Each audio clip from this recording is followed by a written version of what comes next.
All right, welcome back to another episode of Beer, Bacon, and Bros. If you just got done watching our Super Bowl video and you're thinking about Joe Burrow as much as we just talked about him, we're going to roll right into the conversation because it's been a hot-button topic. I think Cincinnati fans are getting a little ahead of themselves, but they want to say that Joe Burrow is a top 5 quarterback in the NFL right now before the Super Bowl.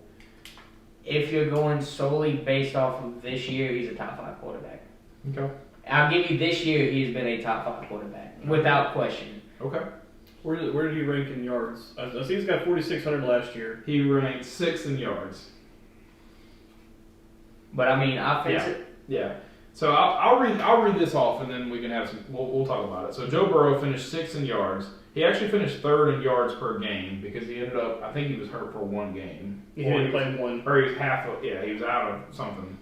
He finished 8th in passing touchdowns. He did finish with 8. He finished 8th with the most interceptions as well at 14. So not 8th with the least, but 8th most interceptions in the league. He finished 12th in QBR, and he finished 1st in the league in sacks. And just to put this in perspective, he had 51 sacks. He got sacked 51 times. Ryan Tannehill 2nd at 47, and then Zach Wilson 3rd at 44. So you're talking about 7 more sacks for Joe Burrow, same amount of games as everybody else. Well, I don't put the sacks on Joe. That's the sacks really aren't on Joe. I mean, so I understand you can analyze the sacks though as a way of saying like maybe his other stats would have been better if he wasn't on his ass all the time. Yeah. I say if he wasn't maybe under pressure and having to roll out of the pocket and get out, scramble, then maybe he would have had another touchdown or 2, had another 200 yard. We don't know that, but the sacks, I'm that's got to be put on your line. You got to give your guy a little bit more time back there than what they were providing. But I think besides what they've been able to do as an offense in general and how he's been able to lead game-winning drives, will be able to lead that team, and what he's been able to do for them offensively.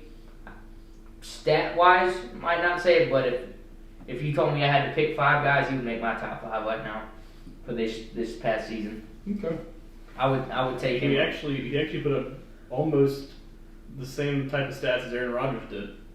Yeah, his total rating was actually 2nd. Aaron Rodgers. I wasn't looking at rating. I'm looking at completion percentage, yards, average yards per game. Yeah, his touchdowns. The touchdown to interception is the big thing, right? Aaron Well, Rodgers 37 to 4. Rodgers doesn't throw interceptions. I mean, he does. I mean, he's been like that for the last 6-7 years. But I mean, at the same time, though, I'll give you the fact. All right, well, Joe's having to scramble and try to make a play out of something. Maybe he throws it like. I've seen these younger quarterbacks make some stupid mistakes of like getting chased out of the pocket, and they'll just flip it trying to make a play. Next thing you know, it goes for a pick six or gets picked. Or being like wrapped up as they're being spun around, they just hurl it and they Well, spun back. I was going to say, in Jimmy Garoppolo? Yeah. Out of those 14, how many are actually on Joe versus like a tip drill or going through a receiver's hands? Something that he has no control over. Because in my mind, if I'm Joe Burrow and I put the ball in your chest and you cough it up for an interception, that should really be on you because I did what I had to do to get it to you. Yeah. So I mean, how many of those interceptions are actually like on Joe? Like that overthrow or just a miss. Right. So I mean, out of that, so let's say 6 of those are actually on the receiver. So drop them down to 8 interceptions. Yeah. I mean, so you're putting him in the same realm this season as far as stats with Aaron Rodgers.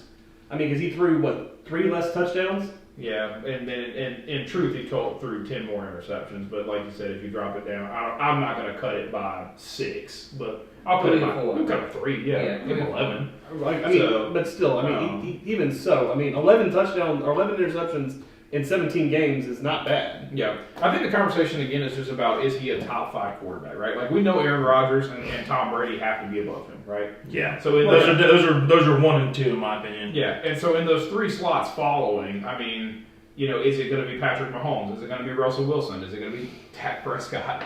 Russell Wilson this year, absolutely not. Yeah, I mean Russell Wilson this year was god awful. Patrick Mahomes this year was. Patrick Mahomes really didn't look that good this year. He did he still put up stats at the end of the season. He wasn't like compared to what he's done like last year and the year before.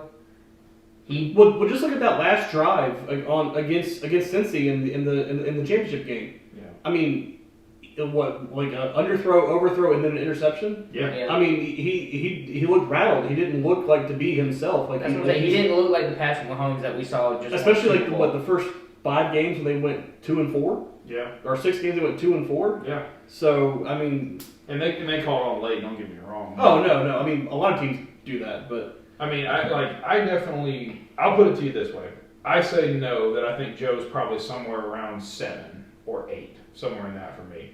I still, like right now, if I'm on a team and I want to go win a championship, it's probably going to be Aaron Rodgers. It's going to be Tom Brady. It's going to be Patrick Mahomes. Right now, I really like Josh Allen. Oh, I love Josh Allen. I think Josh Allen's phenomenal. You look at Josh's numbers, like, sure, it's 4,400 yards and Joe Burrow's 46. And Josh, see, this right here, now you named those 4, I would put those 4 guys above Joe. But now it's this 5th spot where you can look at Russell Wilson, Dak, Dak, Justin Herbert. Yeah, Justin Herbert in this case. You can put in Joe Burrow. You can put in a Dak. This is where you start to get that 5 through 9 and 10. This is the exact same thing we did earlier in the season when we talked about top quarterbacks for the year, and we all put Tannehill in like top 10. Oof, yeah. Not again. It won't have. Like, don't get me wrong, Tannehill's actually 8th in QBR, right? 3,700 yards, 21 touchdowns to 14 interceptions, though. Yeah, so right? It's 2-1. And you saw what Ryan Tannehill is without Derrick Henry this year. It's very tough.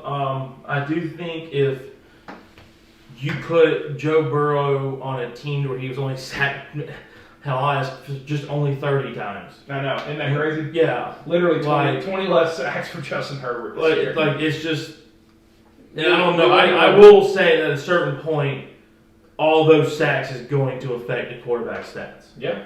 Because that's not even including how many throws did he make under pressure or hurried throws, you know? So right. when you tack in all those different throws and then the sacks, and it's just, I do think Joe Burrow is probably better than Justin Herbert. I think Joe Burrow he's flashed the talent. He shows the poise. He's got the composure. I think he's got more just raw QB talent than Justin Herbert does. I do think that Burrow falls just out of the top 5 though for me this year. Yeah. Yeah, I'm with you too. I think the top 5. Like I said, I think Joe's at 7. I think him and either Herbert 6 or 7. I think it's I think Dak Prescott can be an argument for right there, and so I mean I think a healthy Lamar Jackson too can even make an argument for it. But really, I'm with y'all actually. I think I would take Joe Burrow, and I look at it this way: if I took Joe Burrow and put him on the Chargers team, could he do what Justin Herbert did this year? And I say 100% yes. I'd say he probably done better. He could have even probably done better. I said, do you think they win their division? Yeah. I mean, Joey probably could beat Kansas City twice enough to win that division. They did it this year, or at least once enough. Yeah, they beat it twice. It ended up to 3 points in the second half each time. And then if you take Justin Herbert and you put him on Cincinnati and you give him these 51 sacks, could Justin Herbert do what Joe Burrow did this year? Does he put up 5,000 yards or 4,400 yards, 4,600 yards, whatever you put up? And I just say no. Like, I just don't feel that he could. So I think that'd be the big thing about Herbert is if he's getting knocked down that much or hurried and pressured, I don't think he'd be able to perform the way he did this year. Or like you're saying, with him being a little more mobile, maybe would he have less sacks? Yeah, maybe he does. Too. Maybe he does avoid 10 extra sacks by being a little bit more mobile. Or like I'm saying, I think this younger crowd in quarterbacks needs to realize it's okay to throw the ball away. Instead of trying to make that no look, throw it back across the middle, it's okay to if you scrambling right, just throw it out of bounds if the play's not there. Don't try and force something that's not there. You know? That's you thought Cam Well, no, I was going to make the argument that you can't really base the sack stat off of that because Cam Newton's 12. Yeah, well, because 2015 Cam Newton won the MVP, and he was that was when he put up his MVP year, and he only got sacked 33 times. Now, granted, the Panthers probably had a much better offensive line, but I was going to make the point that Aaron Rodgers got sacked 40 times. Yeah, his offensive line and still put up 30 touchdowns and 8 interceptions. Yeah. So I was just going to say, I mean, the sacks don't make everything, but yes, a better offensive line would definitely help Joe Burrow in some of those stats and getting maybe more yards and more touchdowns and less interceptions. But I don't think the sacks affect everything, but it definitely helps. Yeah. I think when you take in 20 more sacks when you're comparing him to the top 5 quarterbacks. Hell, even almost to 30s. I think Brady's only knocked down 22 times. You take in the sacks, then let's run the stats on. Let's get Amazon to do their little StatCast on pressured and hurried throws that Joe Burrow had to throw compared to everybody else. Because I mean, if the dude's getting sacked 51 times, I promise you he's leading in the hurry. Oh, yeah. Oh, absolutely. I promise you he's leading in that. Like, I mean, people in his face, like I guarantee you, those numbers are just so much more drastic compared to everyone else. So, top 5? No, top 5. Top 5, not top 5, not top 5. Top 7. Top 7, fair enough. So not yeah, top 5. I think us 3 say top 7. Yeah, I'll give it top 7. Yeah. Or top 8, yeah. Somewhere in that. So, all right. Gotta be different. Good luck to Joey B in the Super Bowl. Maybe it'll be a different conversation after next weekend. Maybe he goes off for 500 yards and 5 touchdowns. Hopefully he gets to recreate the LSU cigar photo. Just a different uniform. And be the first guy to ever win a Heisman, a national championship, and a Super Bowl. Super Bowl. I think he may have won a state championship too. In 3 He probably won that too. Yeah.